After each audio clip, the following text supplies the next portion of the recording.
can see small portions of the budget throughout different meetings so that people really have time to digest the budget and to look at what we had budgeted last year and what we actually spent. So when we're making those determinations moving forward for this year's budget, that we're doing so having this knowledge. Mr. Rinaldi, are you out there? I am. Okay, so are you going to share your little screen? Yep, let me see what I can do here. So tonight we are looking at our 300s, our 400, and our 500s, which are our contracted and our professional services. The Pennsylvania Department of Education makes us set our budgets up in very specific formats, very specific funds. So these are the funds that cover those particular categories in the budget. And I'm going to turn it over to Mr. Rinaldi at this time. Can you see my screen? Yes. Okay. These are actually the numbers from 1920 because we're currently in this year and nowhere near through the year enough to be able to make a reasonable assessment based on what was budgeted. So these are 1920 numbers. Now, I'm going to go through these things line by line. If it gets to be too much, let me know. I'll just hit you with the highlights. All of you have received this, or it's in the Dropbox. You have access to it. You can go back and look at it anytime you want. I'm starting with the 300s, and these are our professional services. So these are a lot of the people that we contracted with over the years. And I'm just to give you an idea of how it's laid out. You have the account code, you have the area, and the description that's based on PDE descriptions. Then under the description itself is actually where we spent the money, who we paid. And F is what we originally budgeted, G is the expended amount, and H is what we actually went over or under for those. So the very first one is one that plagued us for a while. It's our ESL. And you'll see this in two different places because we split it 50-50 between the high school and the elementary. And there were some account code changes done through PDE, so it looks a little different than it normally would. But if we went down, let me find it here, to this line, this would actually be our elementary. So we contracted with InvoCare for all of our ESL, and the number had grown so large over the years. It started out as being a part-time position, and then particularly 2 years ago, 1920, it really exploded. You can see that we budgeted in the high school $2,750 or $27,500, excuse me, and $35,000 in the elementary, and we spent over $83,000 on that. So we're actually over just about $21,000. Now this year we rectified that because we brought in an individual who is actually teaching ESL and getting a long-term sub pay for that. So instead of spending over $80,000, it's actually step one master's degree plus benefits. So it's probably a savings of $30,000 or $40,000. Our next line item here is, and again, if this gets to be too much, let me know if there's another way I could find to do this for you. The second line item is all of our computer resources. We have a backup server that backs up our data. We have a website that we have to pay. We have OneCall, we have EduLink, we have Focus, which used to be MMS. Now, you'll notice that this is also split in two different places. It's going to be in the high school and in the elementary, so it's going to be here and here. And you see that we budgeted in both of those places $10,500 and expended a little bit more than that. The reason we went over budget in these areas is because we were forced to convert to Focus this year. MMS was our student management software. They sold to a company called Focus, and as Mr. Gatto could attest, we're still going through a transition or a conversion over to Focus, and we had to pay a $3,375 management cost. Actually, that's half of it. It was just under $7,000, which we won't have next year. So that line item will hold going forward. Other area that we're over is in our ALICE training. That cost us over $6,000, but it's, I believe, Mr. Gatto, what do we say? It's good till 2024. So we won't have this cost going forward. It was a one-time thing. We're kind of out of time, had to do ALICE training and had to get it over with. Moving down further, we have DIBELS. The DIBELS, for you educators, you guys know what DIBELS is. It took me a long time to understand what a DIBEL is, but it's a test given in the elementary, and it's based on our enrollment. So that number changes regularly too. Next line item heading down to 300s is one that always seems to get us, and that's our learning support, or what we pay. And this is a tough one, because this is what we paid for nurses, what we paid for attorneys, what we paid in settlements.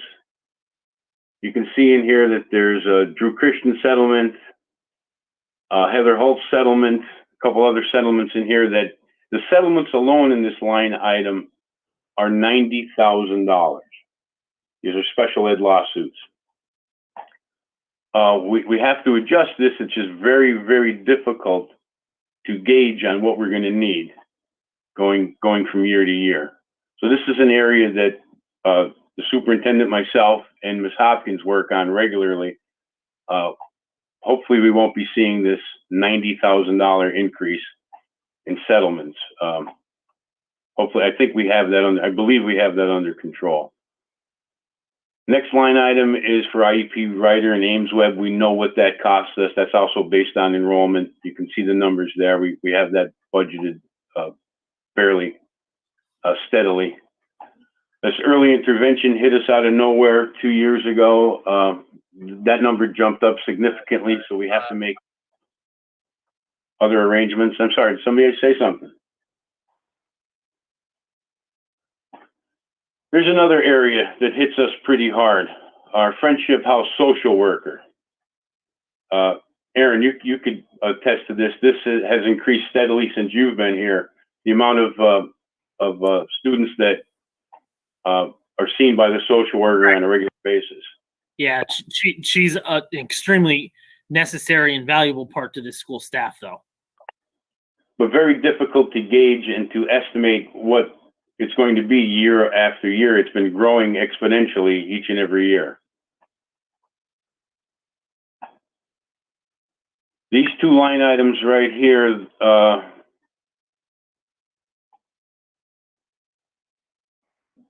our non-pubs. This is the first time we ever had to pay non-public, and this is actually offset by the money that we get from title services. So we get title revenue.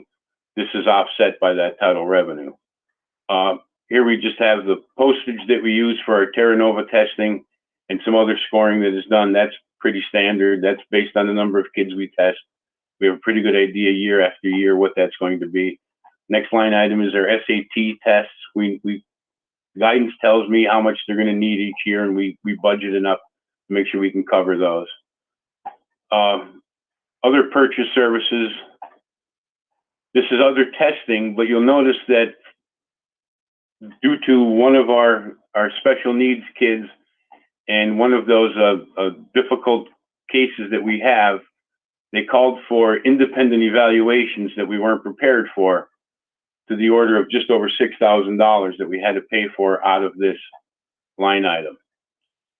This next area here, 2271s, this is professional development. We budget $15,000 to cover all of our professional development. So this 15,000 here covers anything you would see in here. And keep in mind that we would typically expend more money than this in professional development, but we did get hit with the pandemic in March of that year, so it kind of brought that to a halt.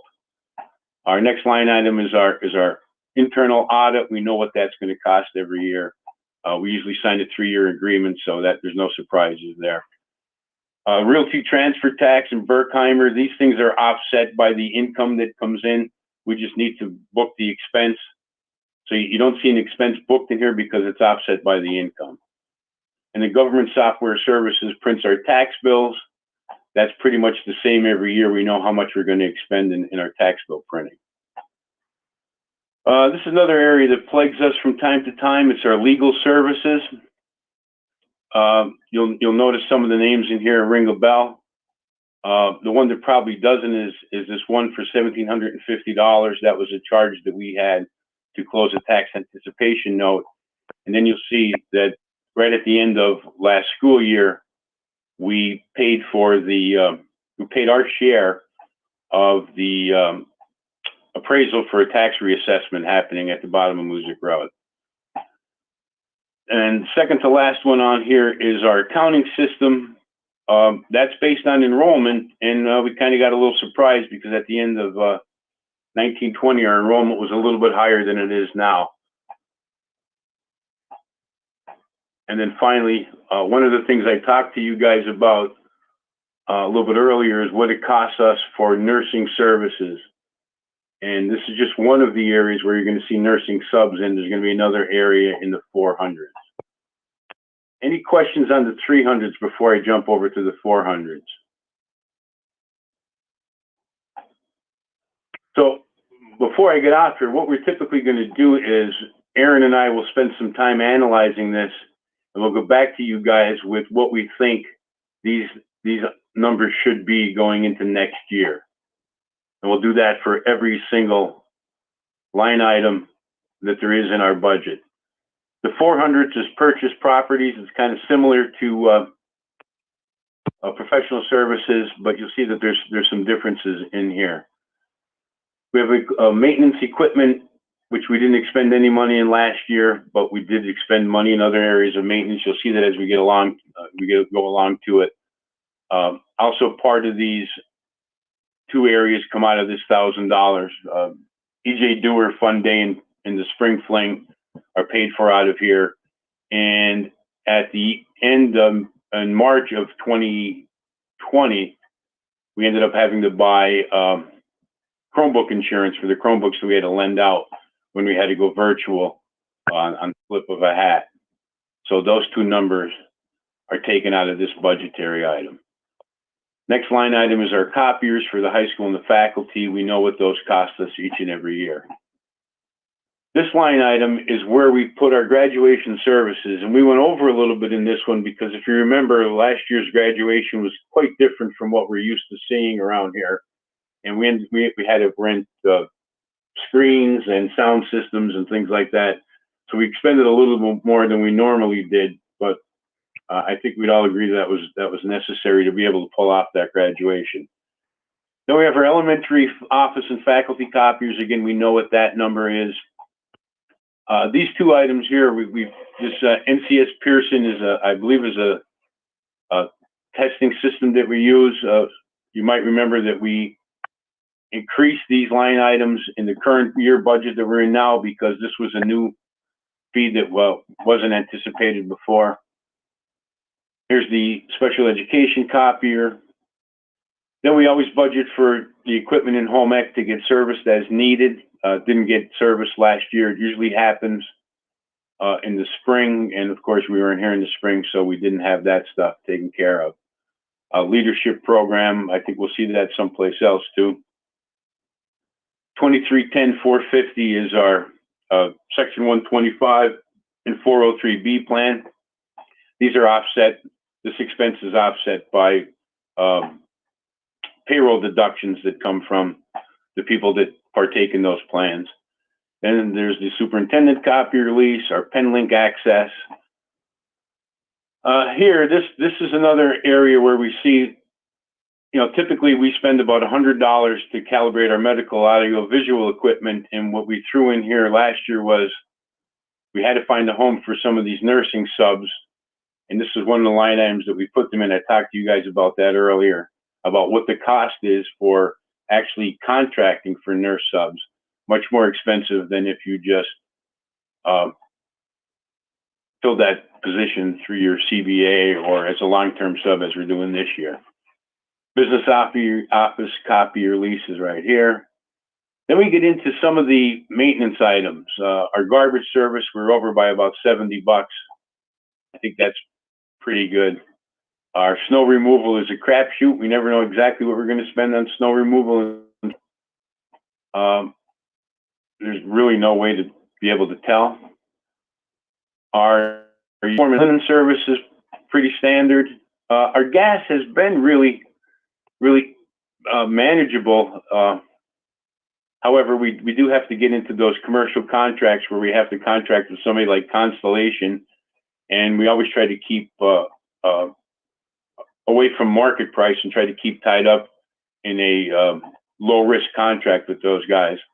So we're able to manage that fairly decent, keeping it the same amount each year. The same goes with our electric bill. This is the first year in probably 5 years that we've gone over on electricity. So we're going to have to take a look at what the issue might have been there. And this is our water and sewer bill. Those are fairly standard. We have those down pretty well after all this time. This area here, this is our building operation. This is where we spend all the money on all the different things that have to get repaired or need to be fixed here. But you see this line item is over. And the reason that it's over is because this is where quality building services expense gets booked to. And quality building service is the service that we contract with to bring cleaners in at night because we have not been able to successfully hire for our nighttime maintenance. Keeping this in mind,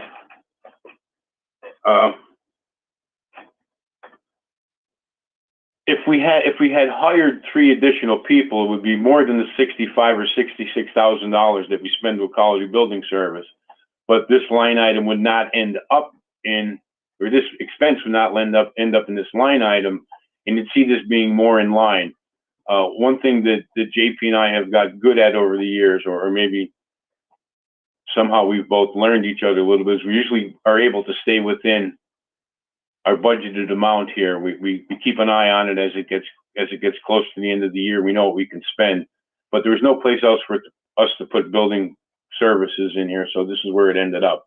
So even though it looks like it's over, we're still spending considerably less in payroll, which we'll get to in another budget presentation. But you can look in here and see some of the things that are in here just to give you an idea of what it is. We have to pay to have our elevator inspected every year. We have to have our fire protection system inspected every year. We have breakdowns in our food service. So between K&D and Frontline Food Service, they're in there fixing stoves and steam generators on a regular basis. We have air quality tests done.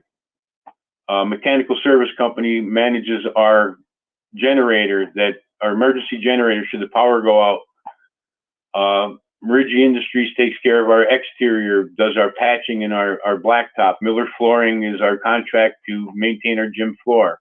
Valuation Engineers keeps our books up to date with any devices or any of our assets that we sell or diverse. Environmental abatement associations come here twice a year and check our asbestos. Chem Dry cleans our carpets. I mean, it goes on and on. American Rooter, and we constantly have a clogged toilet someplace. Old Forge Gulf inspected our truck, and Schubeck fixed some glass in our truck. Those are just some of the things in there. One of the other areas that we seem to go to a lot is when we have to rent equipment. You notice this one's over by just under $900, and that's because some of you will remember that we actually had to rent a lawnmower before we purchased our new lawnmower, and that's where it came from. Pest inspections is just about the same every year. Some of our repair, this is actually student services, so these are the things that happen for the play. Some of the things they need in there, and including some of the people that get paid. Right below it is the royalty we have to pay for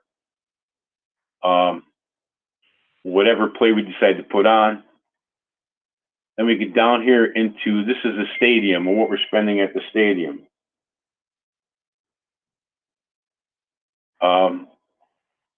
Our gas, trash, electricity. These are all pretty standard things. I mean, they may be over or under a little bit here and there, but they all seem to work out at the end. This is our repairs and maintenance down there. The Grasshopper does our fertilizing. I guess Cintas does our fire detection down there, some landscaping needs that we need, and then whatever we have to rent, equipment that we need to rent. We have storage containers at both Billy Long and at the football stadium. So those are our purchase services. Pretty standard stuff, not a lot of changes probably going to happen here. Then we get into our 500s, which are other purchase services, and I'll go through these again with you because I know how much you guys are loving every minute of this. This is our transportation for student services.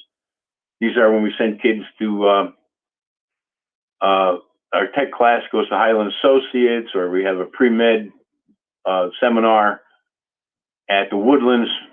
Probst Transportation takes care of those things for us. Then we have our telecommunications. That's our Raptor system and our Comcast internet for the high school. Here is some travel. I think we sent a couple people to SAP training and probably some NEIU trainings. Here is our telecommunications for the elementary, and you'll notice that this is over by about $2,135. That's because last year we had to put TransFinder back on, and TransFinder is about under $3,000 a year, but we had a startup fee in there that was about $2,200 that we won't see going forward. So that'll level itself out too. We have a few more trainings, some professional development. We send people to the IU and for SAP training. This is our stamp machine, special ed postage. We kind of know what that's going to be. They've been pretty much sending out the same amount of things to the same kids year after year. Here's another soft spot for us, or a weakness for us, if you will. This is our tuition that we pay to other schools. And I want you to take a look at this. We paid Marikey, which is a special education school, just under $150,000 in tuition last year. This is a growing area that has been plaguing us for years. We need to figure out a way to get these things under control. That is the elementary. Here is the high school. You'll notice some of the same names. We paid Marikey $60,000 for high school students. We paid, let's see, what's another big one in here? New Story, $63,000. Penn Foster's the cheapest one in here. Another area that seems to get out of control and really hard to manage. We keep talking about bringing these kids back, and we do our best to do it, but it keeps leading us to believe that we're going to spend less than we actually do. So these are two areas that myself, the superintendent, and special ed director really have to work on to be able to manage. And I know we have an autistic support classroom in the elementary that we never had before. That should alleviate some of this for us. But this is an area that is really expanding. Some of you will remember that we increased these budget areas last year for the current school year that we're in. We'll have to keep an eye on those. We'll give you an update on those at the halfway point to let you know where we're at. Here's the other area that is impossible to forecast, especially this current year that we're in right now. This is our tuition to cyber charter schools. Look at some of the numbers in here. There's some really large numbers in here. Agora, $67,000. Howard Gardner, I think we have the same three kids in Howard Gardner for the last 3 or 4 years. Reach Cyber School, almost $63,000. Commonwealth Charter School, $186,000 in tuition. Achieve House, I don't even know what that is, $8,600. Insight, $45,000. PA Cyber School, $41,000. And you notice some of these areas have adjusting entries in there because the auditors either took some out and put it to the current year, or we had bills that were in accounts payable when we're trying to get all this stuff done. So we have to add stuff back. Just while I'm on this point, I will send this out to you. I gave you the charter enrollment last month. We are now up to 62 kids, and our estimated cost to the district for this year, if we remain with 62 kids in charter school, is going to be over $850,000 in tuition paid out to charter schools this year. We've never, in my time here, we have never paid more than $210,000 in tuition to charter school. In the last 2 years, it has exploded.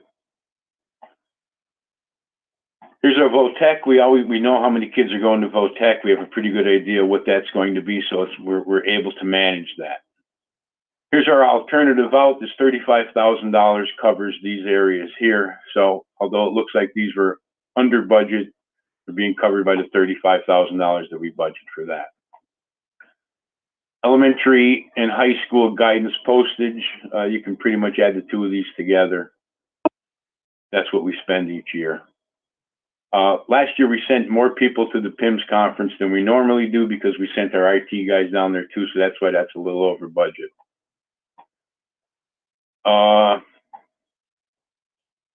Scranton Times, that's all of our budget notice and reading notices whenever we post for a long-term sub, so we don't really spend too much money there.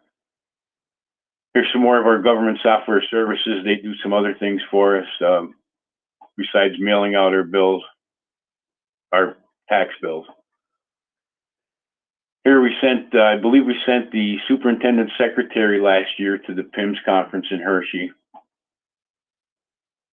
Here's our high school and elementary postage and travel. They're all pretty standard things, not a whole lot going on there. Here's our business office postage, pretty standard stuff.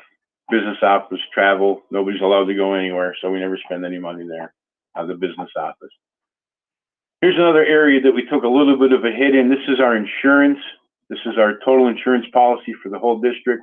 Our workers' compensation went up significantly because we had a few claims on it in the years prior to last year, which then leads our insurance to go up for that current year. And I think everybody in the school district had an increase in their errors and omissions insurance for last year. What else we have here? TV adapters. This is our Old Forge bus routes. We know how much they cost. Fortunately, we're able to save a little bit of money here or there if we can combine, or we don't need all the bus routes that we normally have. What we used to pay to, or what we pay to private school runs, we know what they are too. They're pretty standard. Not a lot happening there. Where we're able to save some money is we used to pay a lot more parents to drive their students to and from school, but a lot of those kids have gone into 7th grade or high school age, which we no longer pay. So we're able to see some savings there. Along with these tuition we're paying to other schools for special education, comes with it is the cost of transporting those kids. And these are the people that we've paid. You'll notice some individual names in here like Friedman, McDonald, and Pitta. We pay those folks for driving their own kids. We actually got credits from other school districts for just over $13,000. But this number right here going to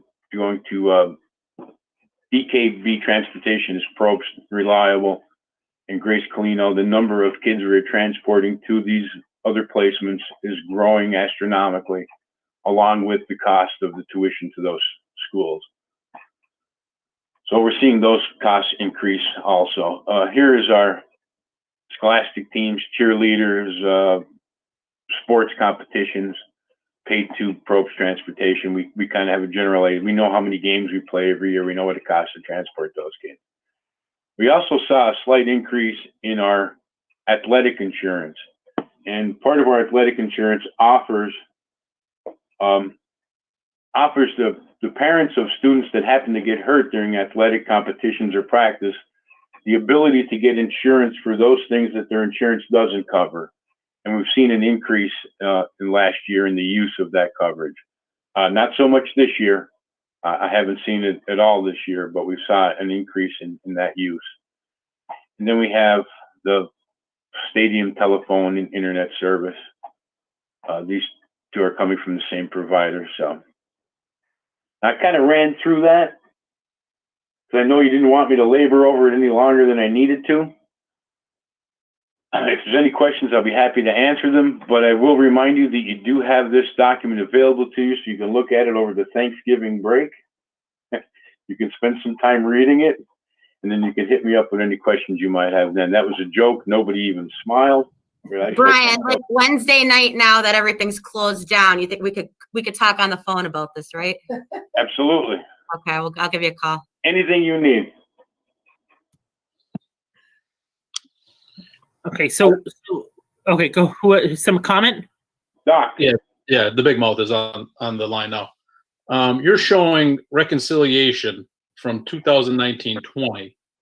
Yes. What I would like to see for next year's budget is, so go to the 400s.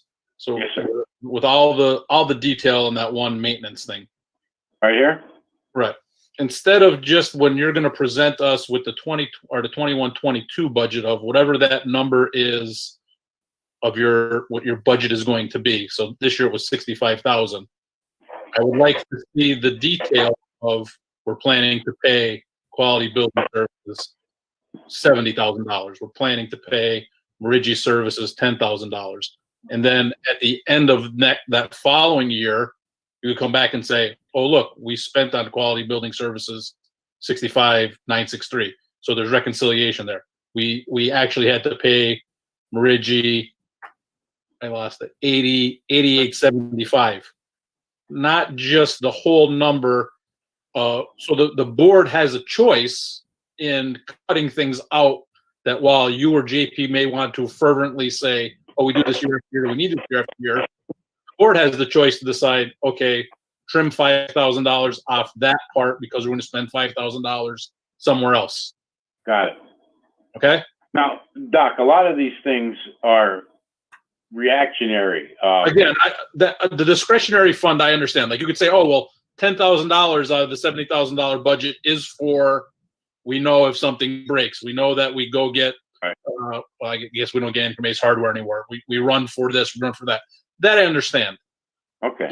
But just because we have this 500s or the 500s up or the 400s up, it might be in 2 or 3 months we're looking at some other budgetary items and we're like, okay, I want to see what we spend on laptops, what we spend on hard desktops, what we spend on this. So the board could then make a decision of, input from other people. Let's make a discussion if we're going to do this or that, and be able to not just look at a whole number and say, okay, instead of saying 75,000, let's make it 70,000 and just put 5,000 somewhere else. We actually know what we're chopping out of one area to add to another. Okay. I don't know if anybody else agrees with that. That's my opinion. So the board could actually look at what we're actually cutting. So if we needed to cut $10,000, we would say, oh, let's cut the Merigi Services. And you and JP say, well, that's something we do every year. We need to do it because of the driveways. We need to do this. Okay, well, we're not going to do that. Let's look at something else. Or is it something that for 1 year we could postpone because we need a $10,000 budgetary item for something else? Right. Thank you. You're welcome. Anyone else?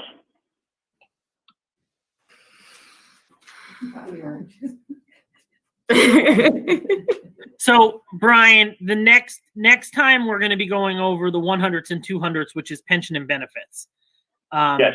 Because that'll align with our healthcare consortium and where we kind of shook out for last year and are looking toward the following year, correct? Yep. Okay. So now keep in mind that our health insurance did not increase in the current year that we're in. So when we look at 1920 numbers, it's the same as the 2021 numbers. As far as our medical and dental and vision insurance, there was no increase in those. So we'll continue with a fund or two at a time so that you have time to digest the detail that's there under this, if this is okay with this format. Okay. All right. I'm going to move on if there's no other questions on that right now. To the board, Act 44, the responses to the Auditor General from our audit that was presented in the winter right before COVID are due. I did send them out to the board. Dr. Notary did offer comment on one of them. But those will be sent unless there's objection to that from you tonight. I'm going to send those out tomorrow so that they are on file properly and in time for the Auditor General's report, and they will become public. Okay. The PCCD, the Pennsylvania Commission on Crime and Delinquency, did put out some more money for schools for security, for technology. The district qualified for approximately $28,000 more dollars. I just opened that grant this morning. I'm going to be very honest with you. I sent an email out to the staff, to the administrative staff today, looking at needs to start forming the grant narratives, and I will have a little more detail for you on what we're hoping to do with that at the December budget. Quite honestly, I thought that I would have those grant narratives done by tonight, and I don't. So I apologize for that, but I will have them for December. The grant is due formally on January 9th. Tonight, we are going to be looking at appointing an assistant cheerleading coach. We are going to be looking at approving a volunteer girls basketball coach and approving a substitute paraprofessional. Any questions on any of those positions? Okay. Mr. Gatto, I don't know if you need to add anything, but we just need to let you know that the PIAA did approve formally our wrestling agreement with Pittston area. So that is now formal. Mr. Gatto, is there anything else I need to say there?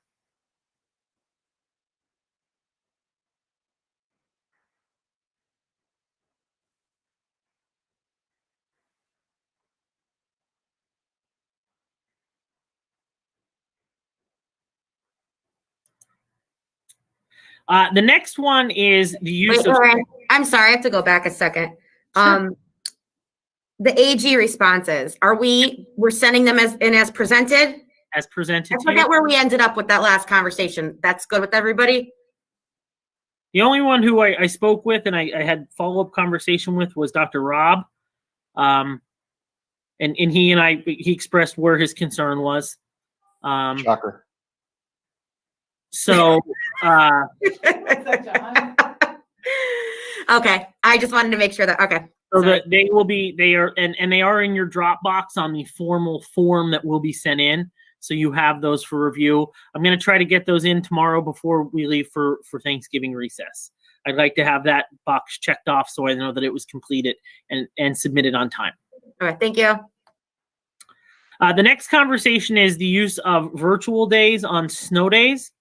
I would like to have us transition to virtual learning on what would traditionally have been a snow day, as we have those capabilities to do that. We did not apply for the flexible instruction days, but due to us having the virtual option under our current structure for COVID, we could use those. And again, that's my opinion of what I'd like to do. I'm open to hearing if people would like to see something different.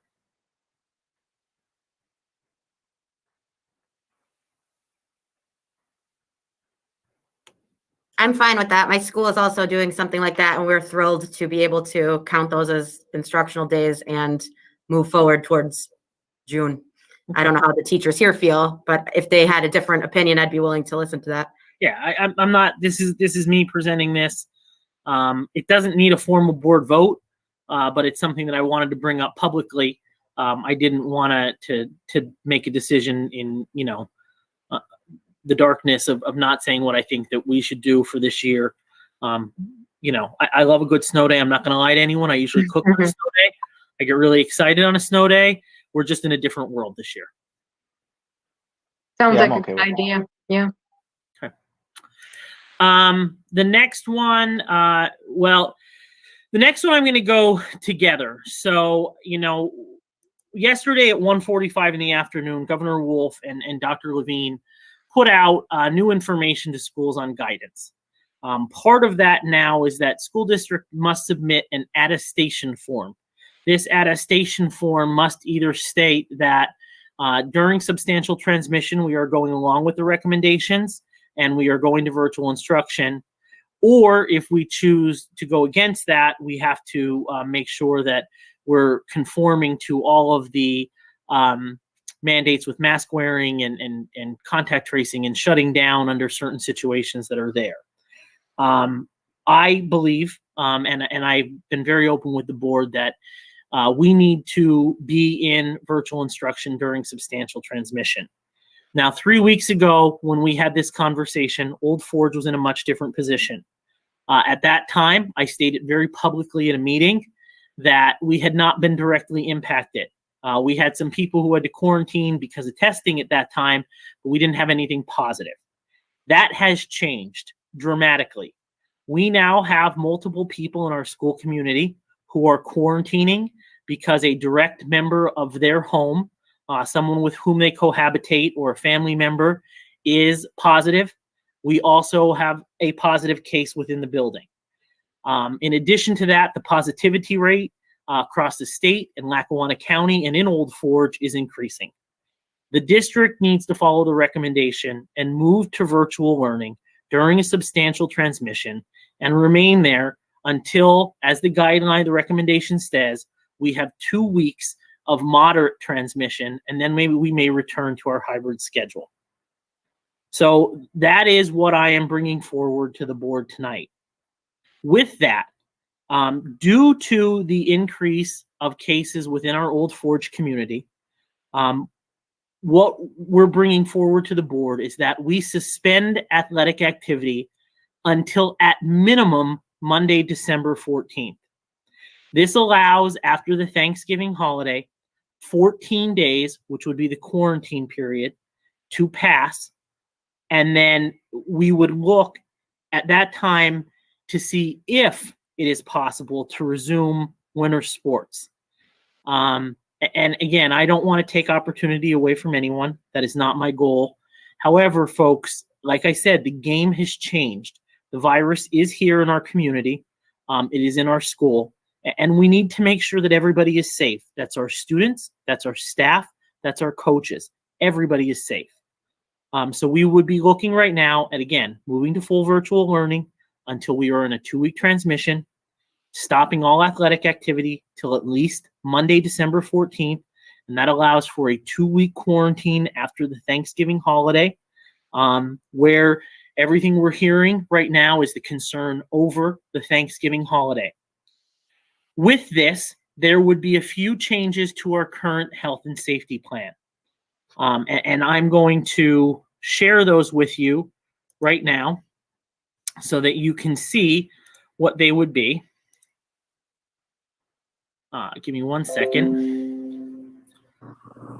So in our current health and safety plan on page 17, we would add in language that would state that, sorry, I need to get to the right one, that if the district was to move to full virtual instruction, all children would be educated remotely.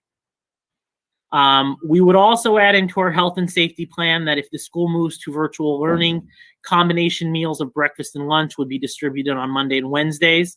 Monday's distribution would be for Tuesday and Wednesday. Wednesday's distribution would be for Thursday, Friday, and Monday. Now, obviously, with shorter weeks or holidays, that could change, but that would be what we would be looking at. We would be looking at, hold on 1 second, let me keep going here. We would be looking, there's a little bit more. I got to get there. This is a lengthy document. There's a lot in it. We would be looking at following the traveling order, and that would be for our staff. After the Thanksgiving recess, staff may report to the building to work from the building while teaching remotely. But as of November 17th, there's a requirement for travelers entering Pennsylvania from other counties and states, as well as those returning home from other countries and states, and that's a negative COVID test within 72 hours to enter the Commonwealth or to quarantine for 14 days upon entry to Pennsylvania. So we would add that language in to make sure that we were following with that language as well. So those would be the changes that would go into, and they're also in the subcategories. They would be the changes that would go into the health and safety plan. In addition to that, we would have to amend the instructional time template. Wait, Aaron. Yes. I'm sorry to interrupt you. I saw some highlighted changes on page 20 as well. I don't know. That They're would be, applicable. that was sports related, Alicia, and right now sports is suspended. And specifically what we'd be looking at there, and that would be another amendment we'd have to look at in December if sports would continue. Okay. But at present, we will come up with a way to stream games, but our current health and safety plan says no visitors in the building.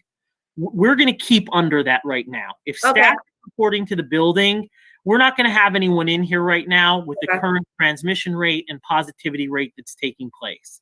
Okay. I Yeah. saw those highlighted changes. I just wanted to make sure I knew what we were Yeah. voting on. Yeah. So Yeah. we're not changing that part of it. We're not changing that right now because Okay. we're going to make the suspension until December 14th with sports. Okay. Thank you. We have to submit a new instructional time template, and we would have to show equity under that new instructional time template. So what the language would say in that new instructional time template is up on the screen, and it would say, remote learning is to be used in the substantial transmission designation by PADOH and the PDE. As of Tuesday, November 24th, 2020, the transmission rate in Lackawanna County was substantial for multiple weeks. The Old Forge School Board elects, sorry for the spelling mistake, and I will fix that, to follow PDE recommendations and move the district to full remote learning. The plan is to remain in full remote learning until the county is 2 consecutive weeks at low or moderate designation. Under full remote learning, all students will transition to learning in a virtual environment. The district will provide live synchronous instruction from all teachers. Additionally, the teachers will upload recording of the day's lessons for those students unable to participate during the day due to child care or working parents. And then it goes on just to what the students will do. So that would be how that information would be presented when I submitted the instructional time template to show that we're making this change. So the attestation form, which President Hudak and I would have to sign, would check the box saying that we would comply with the recommendations and move to full substantial learning during substantial transmission until we're in lower moderate for 2 weeks. The amendments to the health and safety plan would be made and resubmitted, and the instructional time template would be made, changes would be made and resubmitted. And we would again suspend sports right now until, at a minimum, Monday, December 14th, watching for the transmission of the virus within our local community and Lackawanna County to make sure that we are protecting the health, safety, and welfare of our students, of our staff, and of our coaches. I know that was a lot. Sorry, I just talked for a while.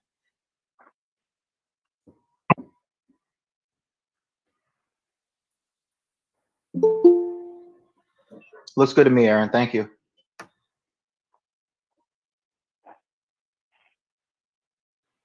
Okay, so I'm gonna move on from there. We did hold a policy meeting.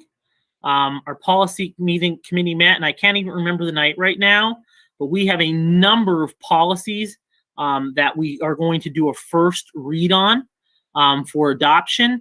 And our policy committee spent some quality time going through each of those, and you guys do have a copy of all of those.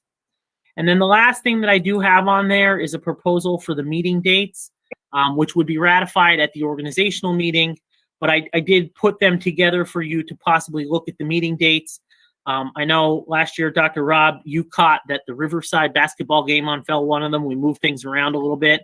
That's a kind of different situation this year. But if people are okay with those will be the meeting dates that I'll be bringing forward to you for ratification at the organizational meeting on the 3rd. So that's what I have for you tonight from an informational session from a standpoint.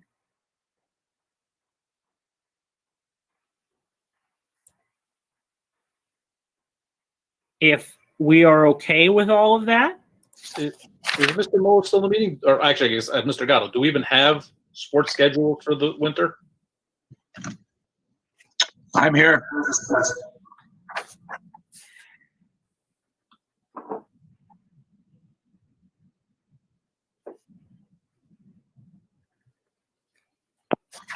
Plus, I was just notified, I had an AD meeting today that Mountain View is only going to be playing basketball games within the Susquehanna County.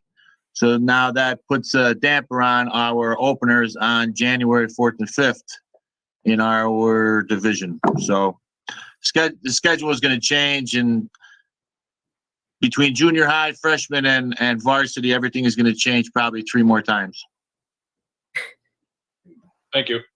2 or 3 more.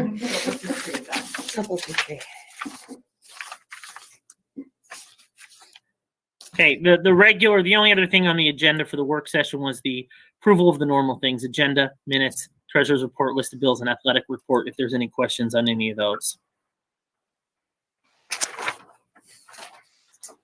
So at this time, if there's no other further questions, I am going to adjourn the informational session. I'm going to turn it over to President Hudak for the regular board meeting. I don't know if anyone needs a break or if we're good, if we could transition right in. We're good here. You guys okay? Other board members, good to go? All right. I'm good. Okay. All right, I call this meeting to order, the regular meeting of the Old Forge Board of Education, Tuesday, November 24th, 2020. Please stand for the Pledge of Allegiance. I pledge allegiance to the flag of the United States of America, America. to the republic for which it stands, one nation, under God, indivisible, with liberty, justice for all.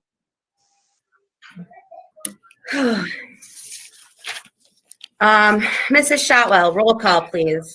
Mr. Alicio? Here. Mrs. Virgo? Present.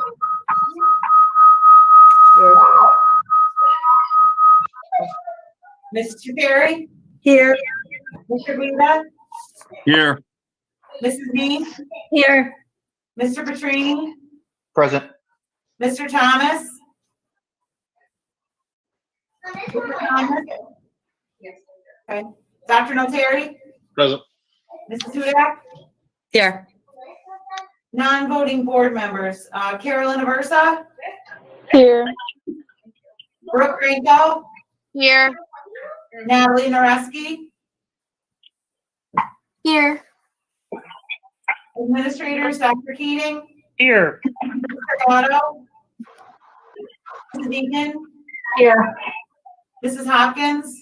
Here. Mr. Rinaldi? Here. Mr. Gutowski? Here. Our solicitor, Attorney Katz? Here. Mrs. Shotwell here. Okay, I'd like to welcome everyone to tonight's meeting and announce that we held an executive session immediately prior to this meeting at 5:30 tonight on November 24th regarding litigation and personnel. I don't know if now's the right time to ask this, but we have 68 participants in this meeting right now for our public voting meeting. I don't know, are we running that live link on Google, Mr. Gatto? We are not, correct? Or on No, YouTube? Okay, just checking. All right, sorry, go Got it. ahead. I answered for you, Mr. Gatto. I'm sorry. Go ahead, Dr. Keating, I'm sorry. No, we're good. So the first thing I just, for those people who are joining who weren't here at the beginning of the informational session, I really wanted to put a huge congratulations out to our boys soccer team. They were undefeated league champions for the first time in school history. This is a massive accomplishment. So huge congratulations to the coach and the players. And then also to our football team who made it into the state playoffs. So congratulations to both of those teams on very successful seasons and to all of our fall athletes. Yep, congratulations to them. And I have the school health and safety plan update on there, but I kind of just all went through all of that with you. Right. Any informational items? We kind of just went through them in the informational session. Yeah, it's a little different because we just did the informational meeting. Right. Okay, board committee reports. I know there was one committee meeting held, the policy meeting was held on November 5th at 6 o'clock. I was not in attendance, and Mr. Thomas is not here, who's the chair of that committee. I don't know, Dr. Keating, is there anything? Those are the first reads we have tonight? So the first reads that are on the agenda for tonight, our policy committee met. We went through each of those policies with detail, made sure that all the selections that we were given in choices align to where the board is currently, and we submit those to you respectfully for first read tonight. Okay, I don't see this on here, but our non-voting student board members are here. Carolyn, Brooke, and Natalie, do you guys have any reports? Yes.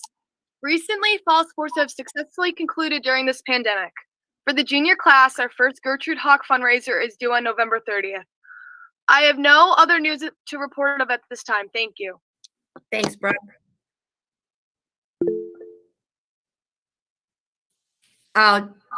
Just jumped in. He's here. Mr. Thomas is here, and I'm here, and that's sufficient from Dr. Keating. Thank you, Mr. Thomas. As far as the committee meeting, is that what he's referring to? I believe so. I'm answering from here, but yes. Okay. Any other student reports? That is all. Okay, discussion of proposed action on business before the board. Does anyone have anything? Board members? Dr. Keating? No? Okay, that leads us to public participation on agenda items. Because we have only the Google Meet running since we're not over the limit, we can, either you can unmute yourself and speak on agenda items, or you can use the chat. We have it up here.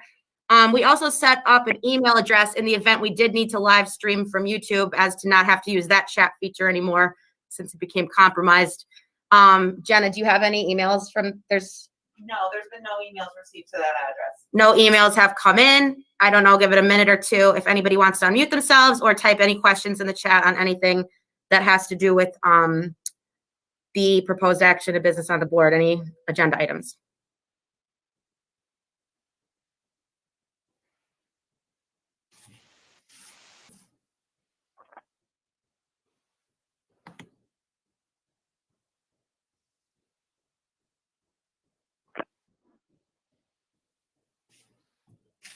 Then give it one more minute.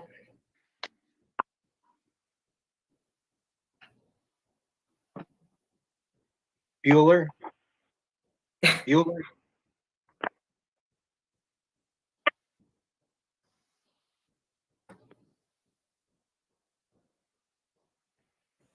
Mr. Thomas, you're not here to mark up my agenda, so I know what to say. I had to do it myself, so I'm probably gonna mess this up. Okay, it's just motion second on the question, all in favor. I know, but I made my own decisions on what requires a roll call here, so we'll have to see how this goes. All right, if there's no public participation, then let's move on to action on business before the board. I have motion A is a motion to approve the agenda of action on business before the board. I'll make that motion. Mrs. Shafari makes the motion. You have to yell into mine and just leave it. Mrs. Shafari makes the motion. Mr. Petrini seconds. Yep. All in favor? Aye. Aye. Any opposed? Motion carries. Motion B is a motion to approve the meeting minutes of the regular board meeting held on October 28th, 2020, as per Appendix A. I'll make that motion. I'll second it. Mr. Guida makes the motion. Ms. Brudico seconds. On the question? All in favor? Aye. Aye. Aye. Any opposed? Motion carries. Motion C is a motion to approve the treasurer's report as per Appendix B. So I'll make that motion. Mr. Thomas makes the motion. Mr. Petrini seconds the motion. On the question? All in favor? Aye. Aye. Any opposed? Motion carries. Motion D is a motion to approve the list of bills as per Appendix C. Mrs. Shafari makes the motion. I'll second it. Mr. Guida, on the question. Roll call, please, Mrs. Shotwell. Mr. Thomas? Yes. Mr. Alicio? Yes. Mrs. Brudico? Yes. Mrs. Shafari? Yes. Mr. Guida? Yes. Mrs. Nee? Yes. Mr. Petrini? Yes. Dr. Notary? Yes. Mrs. Huda? Yes. Motion carries. Motion E is a motion to approve the athletic report as per Appendix D. So moved. Mr. Thomas? I'll second. The initials. Mr. Petrini, sorry. On the question? All in favor? Aye. Aye. Any opposed? Motion carries. Motion F is a motion to approve the tax collector's report as per Appendix E. So moved. Mr. Thomas, I'll second it. Mr. Guida, on the question. All in favor? Aye. Any opposed? Motion carries. Motion G will be a motion to approve the first read of the following policies, and I'm not going to read them all, but they're listed there on your agenda. I'll Judge make a Wilson? motion to accept them as read. Thank you, Mr. Thomas. I'll Mrs. second it. Berry. On the question. Should I do a roll call or, No. okay, all in favor? Aye. Aye. Any opposed? All right, motion carries. Motion H will be a motion to appoint Jessica Zelinski as the assistant cheerleading coach as per Appendix F. I'll make that motion. Mrs. Shafari, I'll second it. Mr. Guida. On the question? Okay, roll call, please. Mr. Thomas, Yes. Mr. Alicio, Yes. Mrs. Brudico, Yes. Ms. Shafari. Yes. Mr. Guida, Yes. Mrs. Nee, Yes. Mr. Petrini, Yes. Dr. Notary, Yes. Mrs. Hudak. Yes. Motion carries. Congrats, Jesse. Motion I is a motion to approve Thomas Gatto as volunteer varsity girls basketball coach as per Appendix G. I'll make that motion. Mr. Guida, I'll second it. Mrs. Brudico. On the question? Roll call, please. Mr. Thomas, Yes. Mr. Alicio, Yes. Mrs. Brudico, Yes. Ms. Shafari. Yes. Mr. Guida, Yes. Mrs. Nee, Yes. Mr. Petrini, Yes. Dr. Notary, Yes. Mrs. Hudak. Yes. Motion carries. Welcome back, Coach Gatto. Motion J will be a motion to approve Jessica Cordero as a substitute paraeducator effective December 1st, 2020. I'll make that motion. Mrs. Shafari, Mr. Petrini? On the question? All in favor? Aye. Aye. Any opposed? Motion carries. Motion K will be a motion to approve the general release and settlement agreement for ODR number 23932-20-21.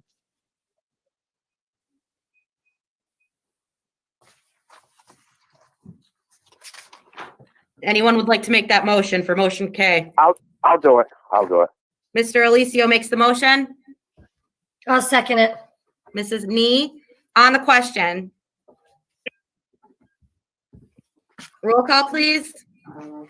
Mr. Thomas, Yes. Mr. Alicio, Yes. Mrs. Brudico, Yes. Ms. Shafari. Yes. Mr. Guida, Yes. Mrs. Nee, Yes. Mr. Petrini, Yes. Dr. Notary, No. Mrs. Hudak. Yes. Motion carries 8-1. Motion L will be a motion to approve the updated submission of the emergency instructional time template to be submitted to the PDE, highlighting change from hybrid learning to remote learning when necessary after the Thanksgiving holiday and the winter recess as per Appendix H. There's a note on here. Please note that the resolution to declare an emergency situation aligned with Section 520.1 of the Pennsylvania School Code for the 2021 school year was adopted in July 2020. It's just coming to me right now. Does this motion need to be amended? Dr. Keating? Right now, we're going to be in substantial. If you'd like to do an amendment, you could say that while in substantial will remain in virtual. But the equity statement that I read to all of you is what's going to be submitted to the Department of Ed. And that was the statement I shared with all of you, that from November 24th moving forward, we will remain in virtual learning as long as the county is in substantial, and we will stay there until the county is in moderate or low for at least 2 consecutive weeks. So you're saying because this is as per Appendix H, and Appendix H outlines exactly what you just said, that we don't need to amend the Noah, motion? I'm gonna deflect to Noah, but I believe we're okay. Yeah, Dr. Keating, I agree. I don't think we need to amend. given that it references the exhibit. Okay. I have it. So I'm gonna make the motion and then I have a question. All right, Mr. Thomas makes the motion. Anyone second? I do. Vanessa. Mrs. Nee seconds, on the question, Mr. Thomas? So just for clarity, we're gonna be in remote after Thanksgiving and we're gonna remain there as long as we're substantial. Unless for 2 weeks we're a moderate or low. Mhm. And let's say we go 2 weeks and we're in moderate. We're gonna come back before winter recess. We'll come back to hybrid once we go into moderate. So right now, After 2 weeks, which could be before winter recess. So right now, we were about 50 cases short of being substantial again as of yesterday.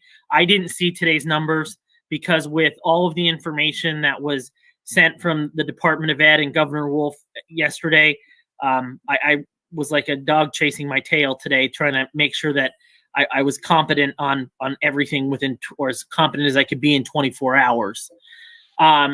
So if that took us to the end of this week, the earliest we would have to be moderate next week and the following week to be able to transition back.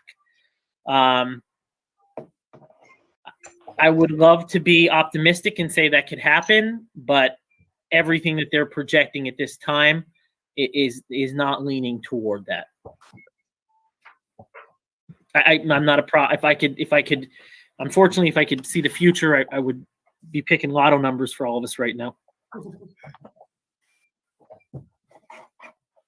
Any other things on the question? Okay, I just don't want to come back until after Martin Luther King Day. That's my only point. Even if we are low or moderate, we're just inviting it. That's my only. That's the reason I had the question. Mr. Thomas, I don't disagree with you. I think in my head, I just, the way the numbers are going and the projections are being made, I guess I didn't see that really as a possibility in all of this. I read an article today that the cases they're fearing are only going to go up in December. But how this is worded now, we align with what Secretary Levine and Governor Wolf, the DOH and PDE are telling us to do, which is to me what we need to do at this time. If we need to adjust beyond that, we can do so. It's like the call with athletics to say at the earliest we're going to come back December 14th, but we need to monitor everything and we need to make sure it's safe. And if it's not safe, then we need to, as a board, meet publicly again and allow people to comment, but also explain why we don't think it's safe at this time. The numbers keep going up. It's unfortunately frightening at this time. And like I had said in the informational session, the difference between now and 3 weeks ago is it's here.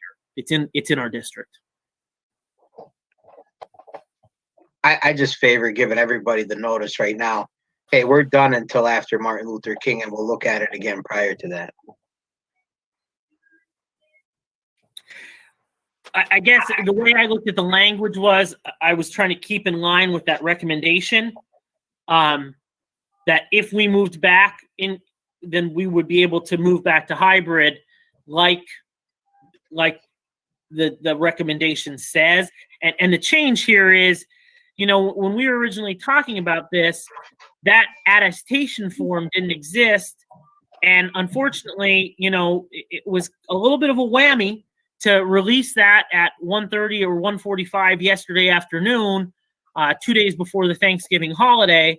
So there's a lot of school districts and superintendents jumping right now, trying to make sure everyone's in the right place and doing the right things under a time constraint, because that form has to be submitted by the 30th of November with President Hudak and my signatures on it.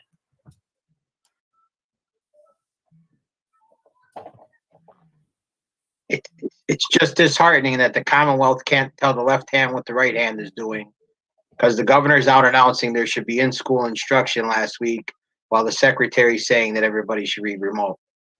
It's very frustrating that they can't make a decision at the state level.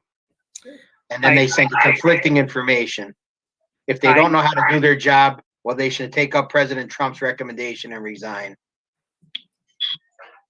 It's been a very busy 24 hours.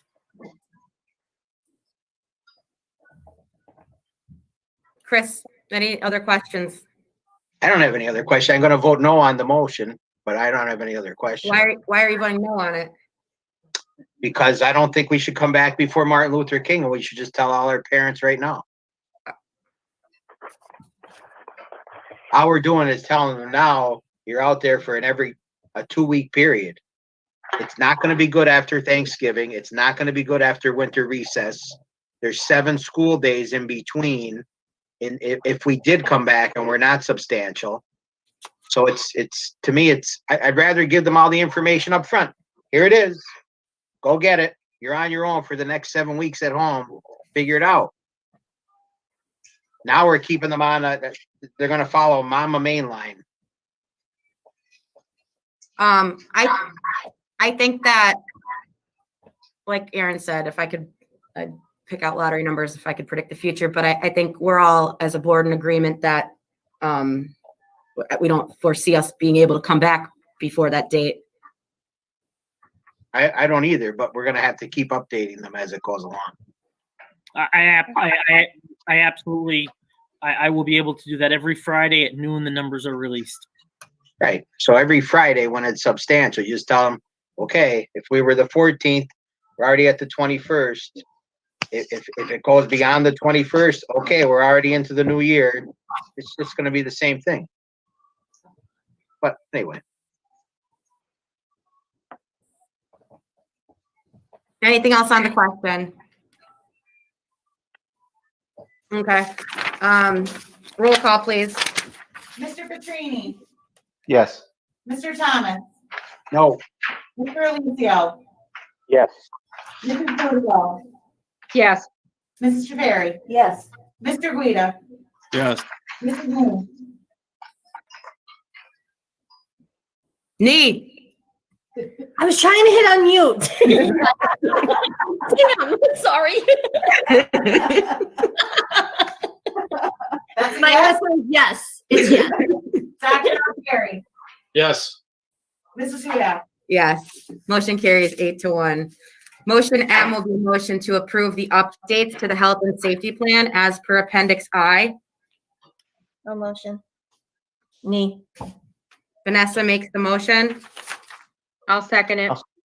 Okay, Mrs. Brudico. Wait, I feel like the voting order just got out of order, did it not? It did. Yeah. John just went first and Chris has been going first the entire meeting. that's true. Okay, we'll just continue how we are, I guess. On the Blame the question, secretary. Yes. go ahead, Chris. Jen is listening. No, I said blame the secretary. On the question, Secretary was in isolation, so the superintendent had to jump in. Oh, boy. wow, Aaron. Right, and we all know that spelling, secretarial skills are not my strong point. On the question, motion M. Okay, roll call, please. Mr. Petrini, Yes. Mr. Thomas, Yes. Mr. Alicio, Yes. Mrs. Brudico, Yes. Mrs. Treveri, Yes. Mr. Guida, Yes. Mrs. Nee, Yes. Dr. Notary, Yes. Mrs. Huda. Yes. Motion carries. Okay, that brings us to public participation on anything that I want to talk about. Jenna has told me that she has some emails, so we're going to start there. I'm going to mute myself, and Jenna's going to unmute, and she's going to read out the emails to the board. Hang on, I have to get this mute up, though. Sorry. There. Okay, so one, do you want to turn that off? Okay, one email was received since the meeting was called to order at the board meetings at ofsd.cc email address. It's from an Evan Harris, and he says, "Hello, I would just like to say that I was a big supporter of remaining hybrid. However, now that the kids are virtual after both holidays, it's really not worth going back hybrid for the week in between. They would also be coming back a week before the end of the second quarter in January. It's really hard for them to be switching back and forth between schedules.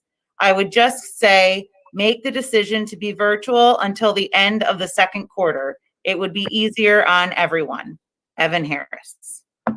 And that's the only email that's been received to that address. Okay.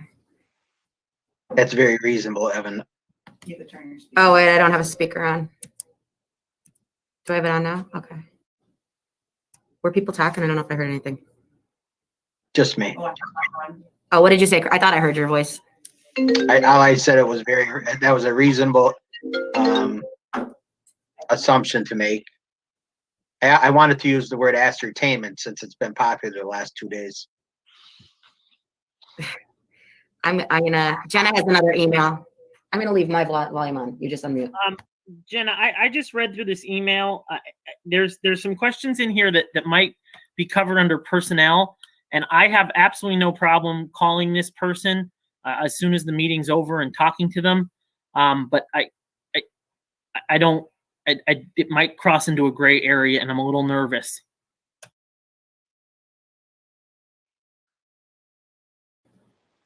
Okay. Does it name individuals?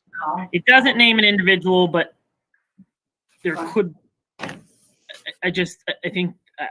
a little nervous about. No. We could have stopped that person. Dr. Keating, I think you have to err on the side of caution if you think it may involve a personnel issue. We can contact that person to discuss it. It's basically a question about notification to families and parents when there are positive cases. I mean, Aaron, you could speak on that general policy if that would make. So on notification, and you know, it was our first issue this week where we had a positive case in the building. As soon as we receive that information, there's a contact that I use at the Department of Health. I immediately give every detail that I have to that contact at the Department of Health for guidance on how that situation needs to be handled at that time. The Department of Health then gives us a isolate, quarantine, you know, who needs to kind of situation at that time. Obviously, anybody who had to be removed from the building, before I alerted anybody, we had to take care of those things up front. The other thing is, if there's anything that needed to be cleaned or sanitized in the building, we shuffle people around quickly and start to do a deep sanitizing through our custodial staff quickly on that. As soon as I got through those steps, the press release was immediately put together. The one call was put together. An email went out to the staff. That was then disseminated. And then those individuals who had direct exposure, who would now be put into basically a quarantine situation, they will receive personal phone calls from administration. So anyone in staff or exposed, a child or a person in the building who would have been exposed, they will receive personal notification. Then they're followed up with Department of Health letters detailing what they need to do. Then the general letter is put out to everyone that there was a case in the building in addition to my press release and my one call. So we really try to get the information out and take care of safety measures as quickly as possible. So in that email, there were some specific questions asked. All of that information was given to the Department of Health. There's no detail that's left hidden or not there. And then after we finally got through all of that, then the specific form, the Excel spreadsheet that needs to be completed with anybody who could have had exposure is then sent to the Department of Health. So they can then complete their contact tracing. So not only are you told by administrator, but you need to know that there'll be follow-up phone calls made by a Department of Health employee because they need to do their contact tracing as well. So the good thing is, in all of our planning, when the situation arose, we were able to click through it very, very quickly. and efficiently and get the information out. Now, we had a dismissal scheduled already that day, so there was no need to dismiss because that was already in the works because of parent-teacher conferences. If we needed to dismiss the building, we also would have done the proper one calls and everything else to get the building dismissed early if a situation like that arose. So I will be as transparent as humanly possible with everybody. And I will get that information out to you as quickly as possible so that you know what's going on in the building and that you could then have the information you need to make sure that your family and your child is safe. Okay, just for the record, that was Evan. No, that was the first Oh, I'm email. sorry, The Amanda second email. Chase. Amanda Chase, that question came from, just for the minutes. Yeah, I think it's frustrating sometimes when you do, like, as coming from someone who works in a school that has had positive cases, some of my colleagues tend to get aggravated because they think that they should be informed or things, but it's just a fine line, I think, between HIPAA and the Department of Health is pretty clear on who needs to find out what when. So I know Erin's doing her best to make sure that, you know, the proper people are being notified and without violating anyone's rights. Anything else, Jenna? No other emails as of now. Jenna says no more emails. There's no chats. And if anybody wants to unmute themselves before we move on to new business and adjourn.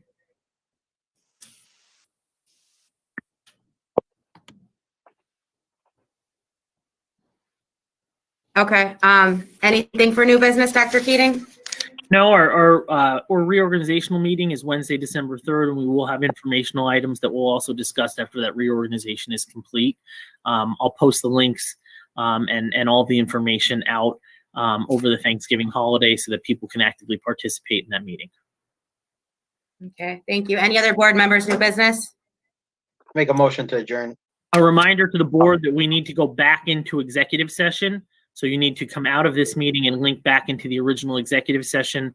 Mr. Rinaldi had began a conversation that we need to complete, myself and he, in executive session. Okay, Mr. Thomas made a motion to adjourn, second. Mr. Alicio. Mr. Alicio, seconds, all in favor? Aye. Any opposed? Aye. Okay, thank you, everyone. Thank you.